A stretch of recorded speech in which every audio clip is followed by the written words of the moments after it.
আসসালামু আলাইকুম। আমরা এই 30 নম্বর ক্লাসে আফআলে নাকিসার একটু বিশ্লেষণ তুলে ধরছি, যেটা আগের ক্লাসের সাথে রিলেটেড, 29 নম্বর ক্লাসের সাথে।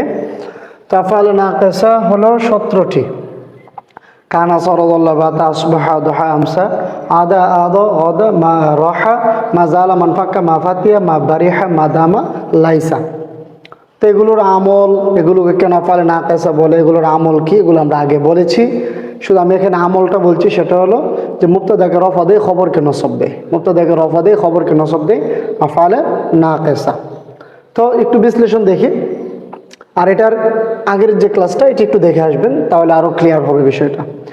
কানা অর্থ হলো হয়েছে, ছিল, এরকম। যেমন কানা তিলমিদু জাকিয়ান, দেখেন কানা কিন্তু যে কি দিল, এখানে রফা দিল, মুবতাদাকে রফা দিল, খবরকে নসব দিল। কানা তিলমিদু জাকিয়ান, ছাত্রটি মেধাবী ছিল। আর সর অর্থ হওয়া, হয়ে গেছে, এরকম অর্থ।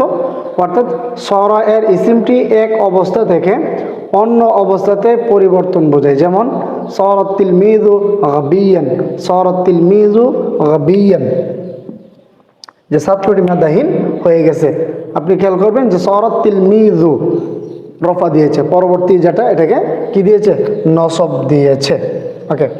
ওজল্লা অর্থ হলো হওয়া বা পূর্ণ দিন থাকা, দিনে ছিল, এরকম।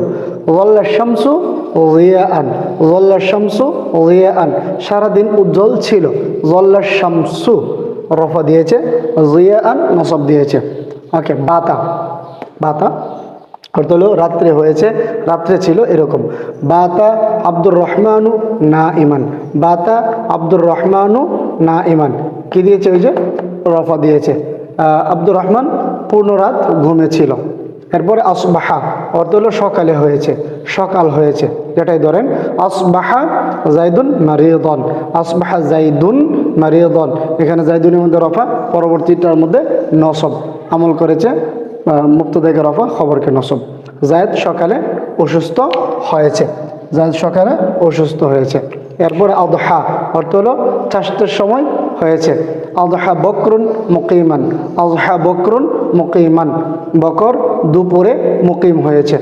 এরপর 7 নম্বর আমসা অর্থ হলো সন্ধ্যায় হয়েছে, সন্ধ্যাবেলায় হয়েছে।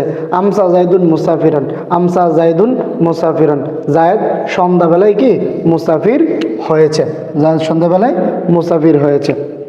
তাহলে এগুলো কি দিল, এখানে কি দেখলেন যে মুবতাদাকে রফা দিল, খবরকে নসব দিল, প্রত্যেকটাই। আর প্রত্যেকটার অর্থ আমি এখানে একটু একটু বলার চেষ্টা করছি, আপনারা এভাবে শিখে নেবেন। এভাবে কি করবেন, আপনারা অবশ্যই শিখে নেবেন। এখন আরও কয়েকটা বাকি রয়েছে, এগুলো আমরা দেখব। 7টা দেখলাম, আর বাকিগুলো দেখি।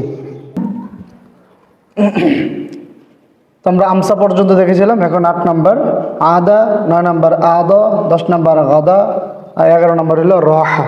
এই 4টির অর্থ হলো হয়েছে বা হয়ে গেছে, এরকম বোঝায়। যেমন আদা মাজিদুন তিলমিদান, রাহা আমরুন করিমান, আদা ইউসুফ শাহিদান, গাদা বকরুন কাতিবান, বকর কাতেব হয়ে গেছে, ইউসুফ শহীদ হয়ে গেছে। এরপরে আমর সম্মানিত হয়ে গেছে, মাজেদ কি ছাত্র হয়ে গেছে, এরকম বোঝায়। এরপরে 12 নম্বর মা জালা, 13 নম্বর মানফাক্কা, 14 নম্বর হলো মা ফাতিয়া, 15 নম্বর হলো মা বারিহা। এগুলোর অর্থ হলো সর্বদা, এগুলোর অর্থ কি সর্বদা। যেমন মা ফাতিয়া আল আলিমু সাদিকান, যে আলেম সর্বদাই সত্যবাদী রয়েছেন, আলেম সর্বদাই কি সত্যবাদী। এখানে একটা উদাহরণ দেওয়া হলো, বাকিগুলো আপনি দিতে পারবেন, সবগুলো এরকমই। আচ্ছা। এরপরে 16 নম্বর মা দামা অর্থ হলো যতদিন যতক্ষণ, যতদিন যতক্ষণ বোঝায় মা দামা, যতদিন বা যতক্ষণ। লাতালাব মাদামা মুআল্লিমুকা কায়মান, লাতালাব তুমি খেলো না, মাদামা মুআল্লিমুকা কায়মান, তোমার শিক্ষক যতক্ষণ পর্যন্ত দাঁড়িয়ে থাকে তুমি ততক্ষণ খেলো না। ঠিক আছে।